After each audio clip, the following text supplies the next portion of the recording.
byKinjcornerന്റെ പുതിയൊരു വീഡിയോയിലേക്ക് എല്ലാവർക്കും സ്വാഗതം.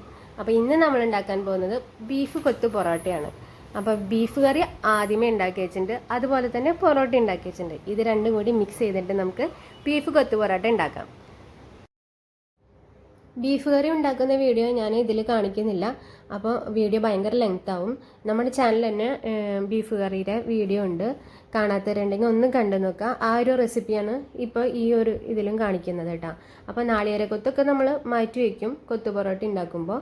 നല്ല കട്ടിയിലെ ഗ്രേവി ഉണ്ടാവണമെന്ന് മാത്രം. പിന്നെ നമ്മളിനി പൊറോട്ടയാണ് വേണ്ടത്. അതൊരു 4 പൊറോട്ട എടുത്തിട്ടുണ്ട്. നമ്മൾ കത്തിയോ അല്ലെങ്കിൽ കത്തിരി ഉപയോഗിച്ചോ കട്ട് ചെയ്യാണ്ട് കൈ ഉപയോഗിച്ചിട്ട് ചെറിയ ചെറിയ പീസുകളാക്കി ഇട്ടാൽ മതി. പിന്നെ നമുക്ക് 4 സവോള വേണം, ഇഞ്ചി വെളുത്തുള്ളി പേസ്റ്റ് വേണം, അത് ഒരു വലിയ ടേബിൾ സ്പൂണ്. പിന്നെ നമ്മളുടെ ബീഫ് കറി, ഒരു 3 മുട്ട.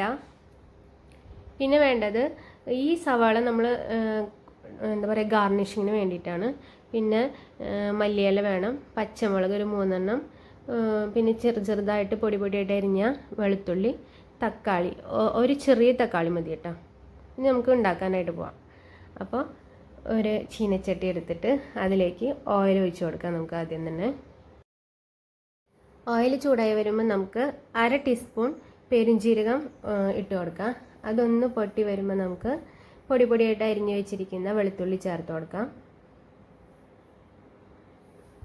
അത് നല്ലപോലെ മിക്സ് ചെയ്തെടുക്കാം നമുക്ക്.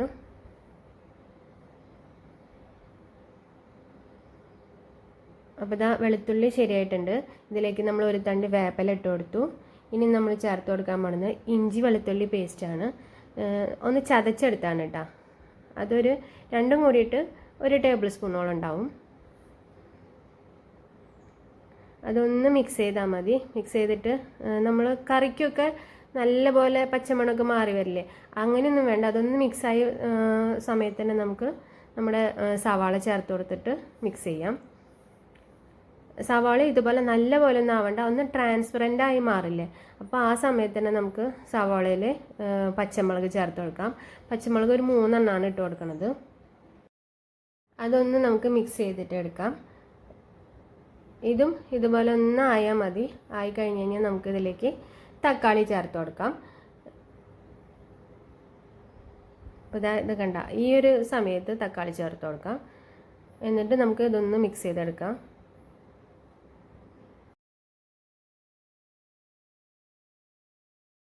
ഇനി നമുക്ക് ഈ സവാളയിലേക്ക് ആവശ്യമില്ലാത്ത ഉപ്പ് ചേർത്ത് കൊടുക്കാം.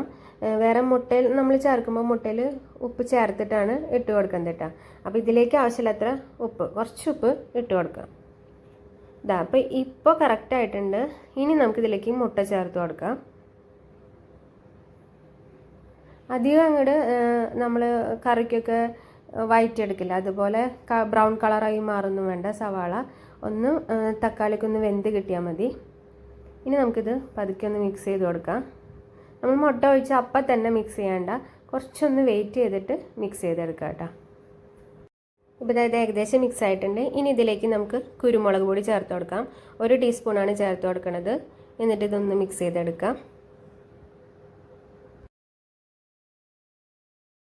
1 ടീസ്പൂൺ തന്നെ ഗരം മസാലയുടെ പൊടിയും ചേർത്ത് കൊടുക്കുന്നുണ്ട്. അതും മിക്സ് ചെയ്ത് കൊടുക്കാം. എന്നിട്ട്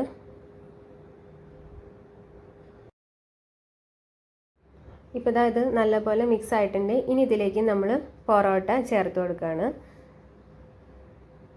കണ്ടോ, ഇതിങ്ങനെ കൈ കൊണ്ട് ഇങ്ങനെ ചീന്തി ഇടുമ്പോൾ നല്ല ഭംഗിയാണ് കാണാൻ, അതുപോലെ തന്നെ ടേസ്റ്റും ഉണ്ടാവും കേട്ടോ. ഇനി ഇത് നല്ലപോലെ നമ്മൾ യോജിപ്പിച്ചെടുക്കണം.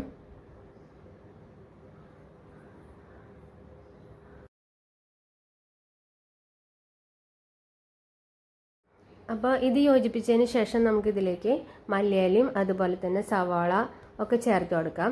കാരണം ഞാൻ ബീഫ് കഴിക്കില്ല, അതുകൊണ്ടാണ്. അല്ലാന്നുണ്ടെങ്കിൽ നമ്മൾ ബീഫ് ചേർത്തതിന് ശേഷമാണ് സവാളയും മല്ലിയിലയും ഒക്കെ ചേർത്ത് കൊടുക്കുക. ഇങ്ങനെ ചേർത്താലും ടേസ്റ്റ് തന്നെയാണ് കേട്ടോ. എന്നിട്ട് ഇത് ചേർത്തതിന് ശേഷം ഒരു തണ്ട് വേപ്പിലയും ചേർത്ത് കൊടുക്കും. ഇതൊക്കെ ചേർത്തതിന് ശേഷം നമ്മൾ നല്ലപോലെ മിക്സ് ചെയ്യണം.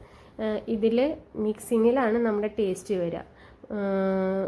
ഇതിൽ നമുക്ക് മിക്സ് ചെയ്യാൻ പറ്റുന്നില്ല എന്നുണ്ടെന്നുണ്ടെങ്കിൽ നമ്മൾ ഈ ഒരു പാത്രം തന്നെ നമുക്ക് വേറെ ഒരു ഇതിലേക്ക് മാറ്റി വെച്ചിട്ട് ഒരു സ്റ്റീലിൻ്റെ ഗ്ലാസ് ഉപയോഗിച്ചിട്ട് ഇങ്ങനെ ഇതുപോലെ കുത്തിയിട്ട് മിക്സ് ചെയ്യാം.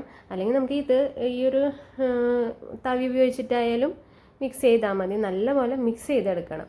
അപ്പോൾ അങ്ങനെ മിക്സ് ചെയ്താലും നമുക്ക് കൊത്തു പൊറോട്ടയുടെ ടേസ്റ്റ് വരില്ല. നമ്മൾ തട്ടുകടയിലൊക്കെ കണ്ടിട്ടില്ലേ ഇങ്ങനെ ചെയ്യണത്, അതൊരു ടേസ്റ്റിന് വേണ്ടിയിട്ടാണ് ചെയ്യണത്.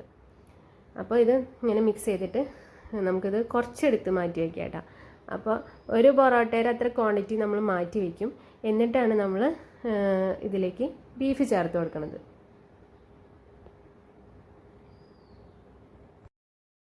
ഇനി നമുക്കിതിലേക്ക് ബീഫ് കറി ചേർത്ത് കൊടുക്കാം. അപ്പോൾ കണ്ട കട്ടിയുള്ള ചാറ് വേണം, ഗ്രേവി നല്ല കട്ടി വേണം, എന്നാലും നമ്മളെ കൊത്തു പൊറോട്ടയ്ക്ക് ടേസ്റ്റ് വരുള്ളൂ. ഇനി നമ്മൾ നേരത്തെ മിക്സ് ചെയ്ത പോലെ തന്നെ മിക്സ് ചെയ്യുക. ഇതിൻ്റെ മിക്സിങ്ങിലാണ് ടേസ്റ്റ് വരിക. അപ്പം നല്ല പോലെ മിക്സ് ചെയ്ത് കഴിഞ്ഞാലാണ് കൊത്തു പൊറോട്ടയ്ക്ക് ടേസ്റ്റ് വരിക കേട്ടോ. ആയിക്കഴിഞ്ഞാൽ നമുക്ക് സെർവ് ചെയ്യുന്ന പാത്രത്തിലേക്ക് മാറ്റാം. ഇതിപ്പോൾ ചിക്കൻ്റെ കൊത്തു പൊറോട്ടയിലും ഇതുപോലെ തന്നെയാണ് ചെയ്യുക. ഈ ഒരു മെത്തേഡിൽ തന്നെയാണ് ചെയ്യണത്. നല്ല ടേസ്റ്റാണ് ഇത് കഴിക്കാൻ. നമ്മുടെ തട്ടുകടയിൽ നിന്ന് വാങ്ങിച്ച് കഴിക്കുന്ന കൊത്തു പൊറോട്ടയ്ക്കല്ലേ ആ ഒരു ടേസ്റ്റും സ്മെല്ലും എല്ലാം ഉണ്ട്. അപ്പോൾ എല്ലാവരും ട്രൈ ചെയ്ത് നോക്കണം. ട്രൈ ചെയ്ത് നോക്കിയിട്ട് ഫീഡ്ബാക്ക് അറിയിക്കണം. അപ്പോൾ ഇന്നത്തെ റെസിപ്പി ഇത്രയേ ഉള്ളൂ. പുതിയൊരു റെസിപ്പിയുമായി വേഗം തന്നെ വരാം. അതുവരേക്കും എല്ലാവർക്കും നന്ദി, നമസ്കാരം.